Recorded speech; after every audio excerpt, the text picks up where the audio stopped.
Yo, yo. Flip. Oh man, I hope I don't bang on too much, but I'll We can I'll edit try it and out, it's yeah, fine. that's true. Yes, we're going to go there. And we have a cat in studio. We're having a chat with Mack Lindon, an Australian film director, producer, writer, and actor. Today we're going to talk about things that many in the industry won't. This may prove quite helpful to aspiring filmmakers and those looking for a heads up on what to expect when it comes to getting your films out there to market. What were you doing in your life before you ventured into the creative space in the Aussie industry? I was a nurse by trade down in Victoria. I'd done my 4 years at university. It took 4 years because it's only a 3-year degree, but I was sort of dabbling with a bit of acting work. I'd worked on the Heath Ledger Ned Kelly movie, so that sort of pushed my third year nursing back a bit. So I had to sort of make up for that time in the fourth year. Graduated from there, and the interest was always in the background there for film and TV, and acting, directing, writing, and all. I was germinating from a very young age. To be truthful, as a lot of people do, they live out the dreams of their parents, and that was my big struggle growing up. That I knew I was creative, and there wasn't really the support to go down that route. So the truth be told, I did nursing to keep them happy as well. I wanted to help people as well. I had that inner nature to want to help people. Yeah, So to that be was of a sort of service. yeah, that's right. So that's a good platform to do it. I got to a point, yeah, in that field that it was unfulfilling the a deeper call. What happened when you felt that? Did you Yeah, make any decision with that? Because a lot of people do feel that way in their current career where they just don't feel like classic phrase, if you're successful but unfulfilled, you're not successful. yeah, So absolutely. yeah, what did you do about that, or how did Yeah, you transition? yeah, fully. It's such an awesome question. I procrastinated a long time because of fear. What does it look like? What does the transition look like? How do I cross over? I've got this burning desire to do X, Y, Z, or Are you referring to the creative elements that you are feeling? yeah, yeah, absolutely. And here I am in a job dispensing medications for big pharma companies, and there wasn't really much outlet for helping people. So if you don't make the decisions yourself, life, fate, or whatever you want to say, pushes you into those decisions. So the catalyst was the false accusation against me, unrelated to my nursing career. If you're comfortable speaking to the Of topic, course. absolutely, because I think we all get propelled in directions due to various reasons and often traumatic ones, which seems to Yep. work out for the best. So, yeah, no, if you're happy, I'm good with that. Let's go. Yeah, yeah, absolutely. Because your show says, yes, we're going to go there. So Yeah, let's go yeah, there. yeah, let's rip it off for the band aid, right? Yeah, exactly. The short version is I had a one night stand. I was out with some mates, went back to her place. We had sex, and then within a day or two, there was an allegation of rape against me. So Right. we had found out later that she had just broken up with her boyfriend, and his mate was at one of the venues that we were at in Melbourne at the time, and saw us sort of becoming familiar is a diplomatic way Yep, yep. of saying it. And I was innocent of unconsensual sex. It was very hard time in my life. Well, I didn't bring it up with my family because I was scared. Mm. It was a charge against me. It went through the first hearing and the second hearing.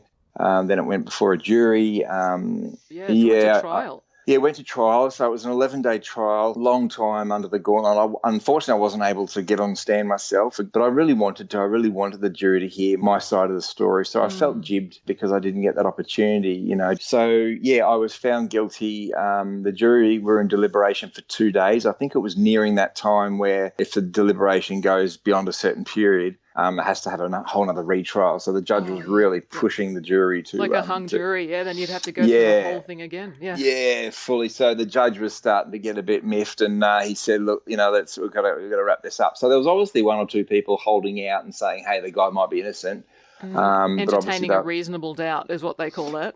correct. Yeah, exactly. And so that was obviously blown out of the water because everyone wanted to get back to their lives and go home. There's nothing And like the pressure to make a decision. I mean, I know for myself that I've made some really shithouse decisions based on the pressure yeah, to come up with something, yep, and the panic. The worst times to fully. make decisions are when you're tired, you're hungry, you're horny, or you're what was the other one? You're Yep, broke or something. But basically, yeah, all forms of human absolutely. desperation. Not a Yep. good time to make a decision.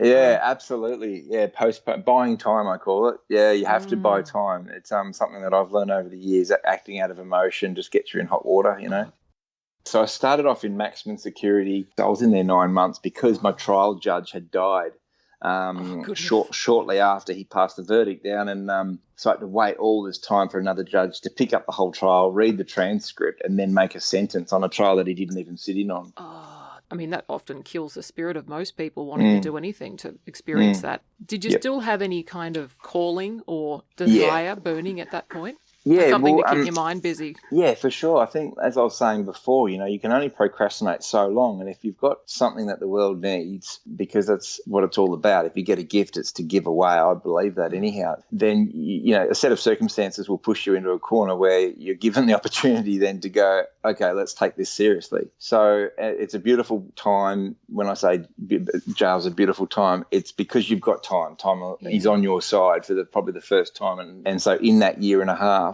I wrote the first draft of my first script, which was basically like a dear diary of what had happened to me, which then later became the movie known as Rise. Prior to that, I dabbled and done some little acting work here and there, tiny little bit parts on Home and Away, and I went through all that in audition after audition. My experience up until that point was there's really such a small percentage of people that will actually go through to having the dream fulfilled. Yeah.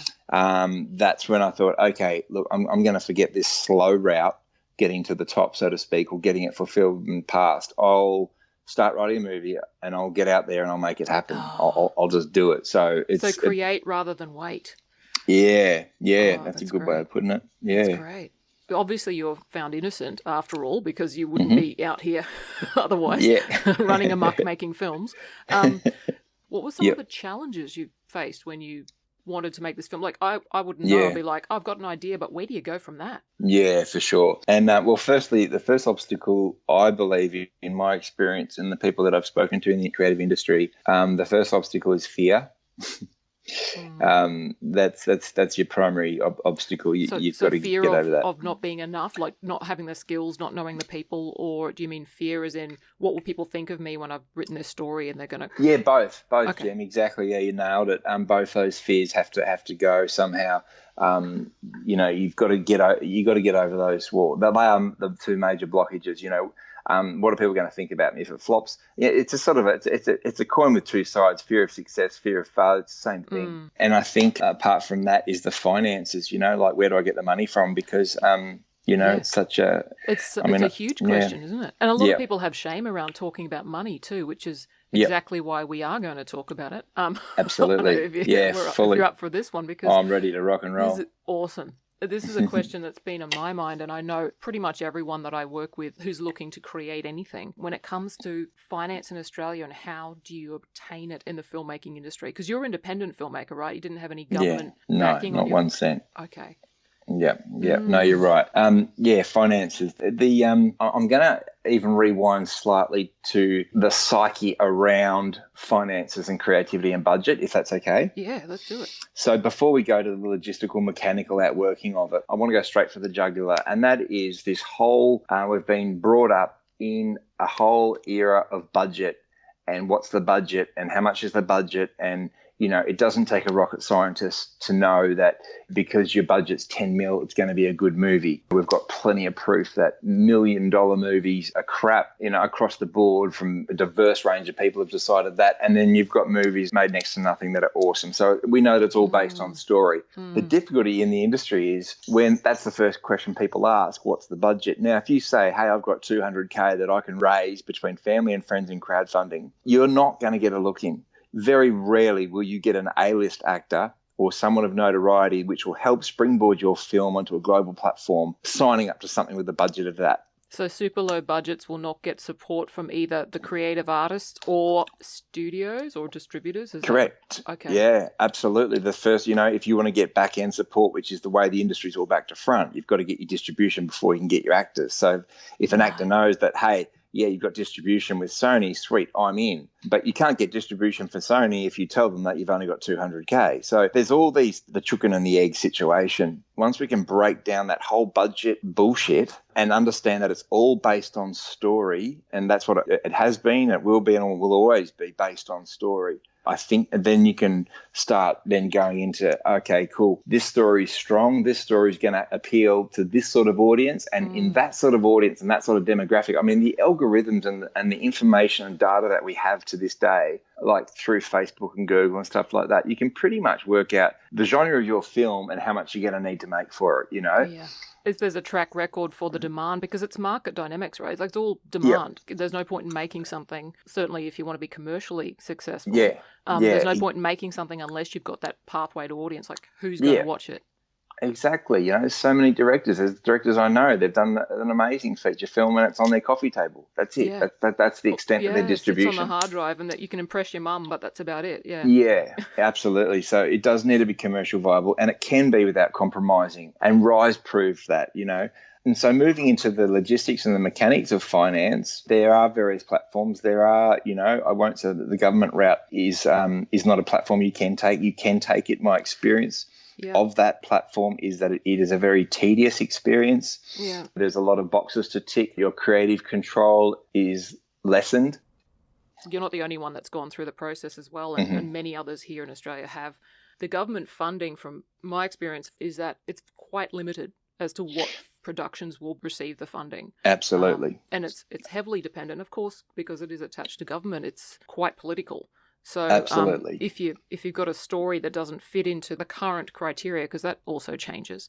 But also, what I did find interesting with the funding route is it doesn't quite make it clear what your method of gaining a commercial edge is going to be in your production. For example, if you're going to make something and your goal is to make it profitable, and you've got a plan and you've got your statistics and you've got, you know, you run some split testing on the social media platforms and you find your audience and you find how much you could potentially make, all of that is almost irrelevant to government funding. Absolutely. So it doesn't seem the government funding is geared, that's federal and state, is not terribly geared towards growing a film industry, as opposed to let's just make sure we reflect the current trend. But we don't care whether you make a profit or not. Yeah, exactly. From my experience, the people going down that route and the people that I've spoken to, it is 100% on the agenda of the government that's in at the time. Yeah, so, I mean, that's great if you happen to fit in with that. Yeah, and it is an option. Like, absolutely. But what happens to the rest of, say, for example, you want to make something that's, say, a comedy or something that has, like, you look at what's popular on Netflix, what's doing the most, if you want to really make stuff that people want to watch, because you're like, oh, I love comedy, now what do people want to watch? Let's mash this two together. That may not be supported at all by the government. So how do you make a film or a TV series, now series is the way to go, where you can find some funds or support that's independent of the government? Because that's a tough cookie. Like, it is a tough. So if you've chosen to be open-minded enough to realise that the government route is a very in-crowd and the agenda is very specific, so you don't tick that box, then the next platform to take, or another route to take, which is getting less popular, is crowdfunding. Because there is a lot of work with crowdfunding. You've got to fulfill the promises that you've offered as you go and raise that money. And make sure that the gifts that you're giving in exchange for the funds are actually, you don't lose out, because it can be expensive to print off. Oh, big time. And time, you know, and then keeping, you know, you might want to raise 15 grand, okay? Let's be honest, it might take, say, 200 people.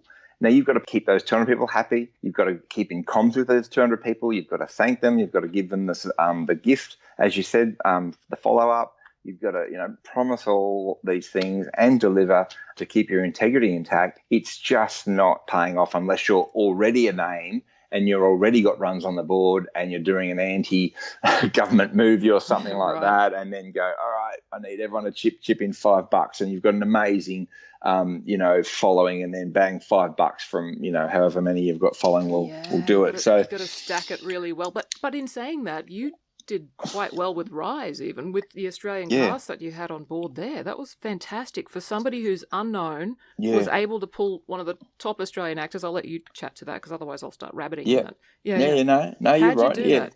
Yeah, so we did do that crowdfunding route, you know, and it was a lot of work, and I met a lot of people who supported me, and it was an interesting role. And I was approached by an actor for the main role of Jimmy Cove, or one of the main roles, the older inmate in jail, and they said, look, what about Martin Sachs? And I sort of looked on it. Well, he's won 5 Logies. He's got 30 years in the game. let's do that. So I approached his agent and then he was happy to meet up. So we met up in Byron and had a burger at the Burger Bar and we spent a long time together in that little cafe and it all came out and his understanding of the industry. But not just that, he's, the story. He wanted the story and I thought, flip, how's this going to work?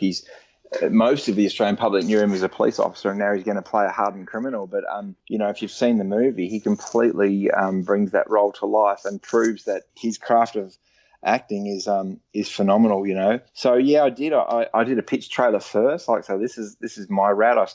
This is the route that I've taken for my next film too. But I do a pitch trailer. So I raised 15 grand on a crowdfunding platform called Pozible.com, Pozible.com.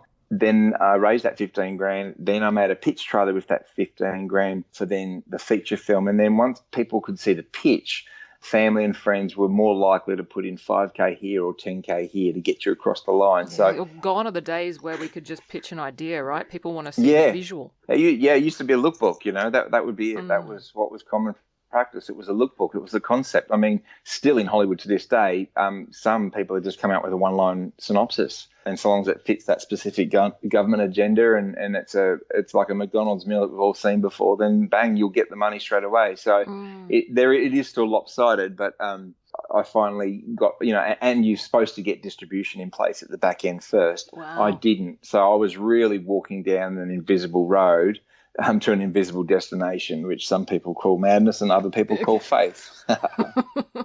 But I believed that the story was so strong. I believed in Martin's gift. I believed in the passion and the crew and the cast, the other Australian cast that we had, that the story would speak for itself at that point. I was that convinced that a distributor would pick it up. And then the rest is history, because I did get a distributor here pick it up. I mean, I approached most of them, all the big ones, in Village, Transmission, Icon, Is it a process of a lot of phone calls? You're just on the phone, you're just getting out there, reaching out, you're seeing who's open and all to the it. phone calls are filtered. They're all, you're just a wacko, you're a madman, you're this, you're that, and all that sort of stuff. You got to muscle your way in. You can't be too persistent because then you get written off. Emails, letters. The pitch trailer had a lot of weight. You could just send someone a link. They usually had 2.5 minutes. They were drawn into it and they could look at it, but that still didn't guarantee distribution. No. There were still some of the distributors would say that we can't get theatrical release on this because the names aren't big enough in your story or whatever. Oh, that's interesting. That does go to, the risk of making a film and losing money. People are trying to hedge their bets. Understandably. It's a gamble. Fully. And I think what's happening now is the masses are after story. They're after the truth. They're after something that's going to challenge them and inspire them. We've got to a point where I don't think people really understand the ownership of the whole theatrical model. You've got these major platforms, Netflix, Amazon, across the studios, Paramount. You just do your research, but they are actually now all acquired by Disney. So we're now looking at one major yes or no to any production. That is giant. An analogy would be you've got Spar supermarkets, Food Works, you've got Aldi, Coles and Woolworths, all now owned by food.com, something like that. So that's where you're up against, and that's why that whole model. You see, Marvel will buy out cinemas well in advance. They'll buy cinema screenings. Right. So they've locked in all the exhibitors. So you've got all your major exhibitors are already bought out years in advance for a certain production. Those actors can't act in other productions. They've signed contracts. So it's a very sealed, tight deal. So for any but when you understand that terrain, then you've got to find the routes that are possible. Yeah, you've got to become creative in a whole other way. When I got the understanding that the large studios will buy out these cinemas years in advance in order to nab their screen time for upcoming productions and films. What is the small fry going to do if they want a cinematic release, which is that whole... a lot of people are switching to the digital online series. And you still do. I still believe, and many people still believe, that the cinema experience is one of the best to watch a movie. Okay, so there are independent cinemas right around. Well, I'll talk about Australia. That's my only experience theatrically. But we muscled our way in. We found, again, we needed a lot of money to do this. We have to get the hard drives. You get the hard drives through a company at the time called Motion Link in Sydney. So you would get your story put on the hard drive in a certain form, and then you would ring around. I literally had 6 people in my office for 4 weeks ringing every single cinema. So we started obviously all the heads of all the majors. I had interesting conversations with the women who owned Hoyts at the time, BCC, Event, Reading. We had to do all that, and then we would work our way down. I always start at the top, then you work your way down to independent owners, or perhaps owners who might own 2 or 3 cinemas. And then if they find the time or find slots where they're willing to play your movie, and then see how it goes, then they're likely to keep it on. That whole process, see how it goes. You put a movie that can't be advertised in that specific tiny little town, they get 2 people in it and they go, it's a crap movie, and just write it off. Whereas, and I proved this by massively marketing Indooroopilly. In Brisbane, I thought, okay, so we did a 1-page full ad in the Courier Mail the night after the premiere at Brisbane at the Palace Cinemas at the Barracks. We did a full-page ad. That cost $19,000 in the Courier Mail. We had a bus. Sorry, 19,000 Australian dollars. 19,000 Australian dollars. To run a 1-page in the local paper in Queensland. In the local paper in Brisbane. Yep, that's what it cost. My gosh, okay. Yeah. So that's what we're up against, okay? Now, you're not going to get that back in ticket sales, but I wanted to prove that if you do this targeted at a certain area, so I targeted at the El Dorado cinemas. I had the bus parked out there for 3 days. We had the premiere not too far away in Paddington. We had the 1-page newspaper. I paid $6,000 for an aeroplane to write Rise Movie in the Sky over on the night of the premiere. We had all these things in place. And for a week or 3 nights, I've got the proof that for 3 nights, Rise was ahead of John Wick and ahead of Fury, which Brad Pitt was in, and John Wick is Keanu Reeves. And Rise sales for those 3 days was greater than Fury and greater than Brad Pitt. Wow. So the right marketing. The right marketing, and this is why these multi-billion-dollar companies can do what they do. They know what they're doing, so they can make their money back. I mean, exactly. That's just smart, and right? It's not about story. It's not about story. So it just shows you that is where the investors, before they invest in a movie or before they invest in a Disney, okay, where's your distribution locked? Where's it all guaranteed? So it's all signed, locked off before you even get there. And I wanted that proof. I wanted the stats. Hearing all of this, that's a lot of hurdles to, well, first of all, realize are there, but then to overcome. What actually motivates you to get up every day and keep going? Because the first word that comes to mind is freedom. Freedom because my belief is that we have one life. My belief is that we've all been given talents. And my belief is that we should be able to have those talents fulfilled in their entirety and for the purpose that they're given to us, and that is to help mankind and keep pushing the world forward in a better place. So, and what I might add, Gemma, is most of the creatives I know who coincided with those talents, whether they're writing, directing, acting, painting, whatever it is, those talents are married with influence and leadership. And that's and that's not an accident. And we see that these talents can be abused. I mean, it's 2 ways. There's no grey area. In my experience, those talents are used and they come from a place because people need approval or, past pains, or they've been rejected, or that's where they get their that's where they get fulfilled, in the fame and glory and know what psychology is motivating you, right? Yeah, exactly. Or is it a motivation of self-sacrifice and to help people, and it's not a popularity contest. And you may be laughed at for your stories or for what you believe in or for what your the execution of the talents. You got to do something that brings you joy too. I mean, definitely. Please don't choose a creative path if you're doing it for the fame and the money. This is what I tell people. I tell them because a lot of people, it's almost like the Pied Piper. All those little kids. We know the old nursery rhyme story where they just just blindly followed the Pied Piper. And a lot of people go into this industry because they think that X, Y, Z is going to happen for them, and it's fully an illusion. It's an absolute illusion. Get specific. Why? What part? What genre? Maybe you just got to write books. They're not got to turn into films. Is there something that comes to mind where you think, God, I wish I was told this? Yeah, I wish I was told that there was no set pathway. That's the nutshell. If you want to be a doctor, then there is a pathway. You finish year 12, you go to uni, you do medicine. If you want to specialise, you go do your internship, you become a doctor and you become a surgeon, and et cetera, et cetera. So for many careers, there are pathways. For the film and television industry in Australia, for acting, for filmmaking, for producing, there is no pathway. And that is what I've wanted to expose for years, that the university courses offer very little, apart from technical knowledge of lenses and cameras and lighting and those sorts of things. The university courses are not there, they are not a pathway to having a successful career in this industry. There is no pathway. There's no rhyme or reason. It's connection, it's breakthrough, it's a myriad of things. But I wish someone had said that, there's no set pathway. I would have saved a little bit of time on doing Thinking that. that you're not doing the right thing and that you need to do another course. Yeah, the stamp of approval. Yeah. And I listened to so many people's advice, but it was just advice based on their experience, and I'm not that person. So some people would say, no, don't go down, don't talk to that person, they're X, Y, Z. Well, then I would go and talk to that person, and my experience with that person was completely different. So I got breakthrough with that person, and I got a whole film distributed in Australia and New Zealand.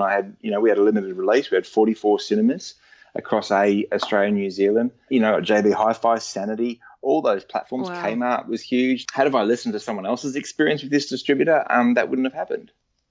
So being open to not having your way turn out like everyone else's way. Yeah, follow your gut. Chicks are good at that. So what are you currently working on? This is now the time to showcase what's coming up, and where can we go to find out more about what you're doing? Yeah, cool. So the next movie, it's taken a lot longer than my first one. It's called Dynamis, which is a Greek word for dynamite. We can find that on Facebook, Dunamis, Dunamis. It's been broken up into three, it's like a trilogy, which is then going to be further broken up into 24 series. So the first one is Dynamis, The Future Is Now. I started writing it in 2014. So once Rise was out and doing its thing, and I jumped on a plane and sold it at the American film market. So then it started propelling to other countries. I was in a better position, I guess, financially, knowing there was royalties coming in and deferred payments were getting paid back and all that sort of thing. My mind was freer to be creative again, get away from the business stuff and start writing this movie, which it was almost like a download. It was very current and relevant to what's going on in the world. There was a prophetic nature to it. And then I had to sort of balance all those, the spiritual side, and put it into something that was also entertaining, so it has those various levels through it. Followed the same process, did a $50,000 crowdfund, did a pitch trailer, put nearly all my money, apart from the food to feed the kids, into the pitch trailer itself. Launched the pitch trailer. Once I launched the pitch trailer, suffered a lot of opposition, and I say that because of the challenging topics. It can be seen as anti-establishment, anti-government. I was bringing up things that I knew were yet to come. This is one of the first films I know of yet to date. I'm still yet for someone to prove me wrong. But at the start, when you watch Rise, it says based on a true story. At the start of Dunamis, I've got here in text based on events to come. Investors could shy away from that, but I don't want to compromise. I need to stay true to the story. A lot of the events are already unfolding, so the relevance has increased, and now I'm getting a few more people saying, "Oh, hang on, let's just revisit that." So even though it's been a long, hard work, I have sort of like a dozen investors from all various walks of life who have hung in there with me with the dream. And as Martin Scorsese says, if you can't get this dream off your mind and heart, then the story's got to be told. Got to do it. And attract the right people. Yeah, exactly. And proof that, over 5 years, proof that government route we were talking about earlier wasn't the right fit. Definitely. We have, we've got signed contracts from A-list actors. We have distribution letters of intent representing Australia, New Zealand, United States, Canada. This is what's so wonderful to hear as well, is that there is hope. There is actually something outside of the standard. Because in Australia, there are limitations with that. You think, okay, it's government or nothing. No, there actually is something. It's just going to take a little bit more Yeah, exactly. I think with all the new platforms, YouTube, and we're hearing Facebook and YouTube are having access to pull things down, and I think that will slow up a little bit. I hope it will. There is a new platform, VUULR, and they are acquiring content for streaming. Oh, okay. Yeah, there's other Great. platforms. I mean, Stan is still linked in with the government. There's still platforms that are still linked in with the government, unfortunately. So it is a bit difficult. But nothing is forever, and we do tend to, especially Australia having a bit of a pirate background. I mean, we do find ways. We're creative. That's what humans do. We create out of situations to serve the need of it's a market force again. People want to see alternative content. There's a market for that. So there's exactly. And that's what straight away before I even went out on this thing, I thought I am not taking that. The route that I took for Rise was the route that most filmmakers take over the last 40 to 60 years, and I thought I'm not doing that again. I've got to find another way. So it's about finding the right IT people who can create a platform that can't be pirated. Then you can still market your content on billboards. You can still market your content on bus stops and behind taxis and in Sky and whatever you want to do, all your guerrilla marketing methods in the world. But then the only way to do it is it released on this night through this platform. It costs you 60 cents or 99 cents to watch the movie or the first series, and that's the way it's going. So it's about finding the IT people and the app, and then away you go. Yeah, that's where we're heading. So they're truly giving power back to the people then to watch your content. No, I do definitely encourage people that it's not impossible at all. The amount of information you don't know when you start out in an industry is just, it can be overwhelming, and you think the more you learn, the dumber you feel. And exactly. But better than where you were before, that's for sure. Yeah, absolutely. And a wise old man once told me, he said, look, how do you eat? I mean, it's a bit crass, I guess. How do you eat an elephant one mouthful at a time? You know what I mean? Like, I have never eaten an elephant, but the analogy and then chew like crazy, says, right? Chew. Yeah, that's it. And it's just the next right thing. There's a definite call for genuine and truth. And taking filters off. When you see somebody being real, you think, oh, God, that's nice to hear. Yeah, exactly. It's good. It's refreshing. Yeah, fully. I loved it. I mean, I love what Paulo Coelho says. He wrote The Alchemist, man. It's sold over millions and millions of copies. And his quote is, from now on and for the next few hundred years, the universe is going to help warriors of the light and hinder the prejudiced. The Earth's energy needs to be renewed. New ideas need space. Body and soul need new challenges. The future has become the present, and every dream, except those dreams that involve preconceived ideas, will have a chance to be heard. So that's encouraging, especially for us creatives. Next generation leading the next lot of stories. This is for great. Sure. So much to look forward to. There is a heap to look forward to, but just make sure you put your battle armor on. That's all.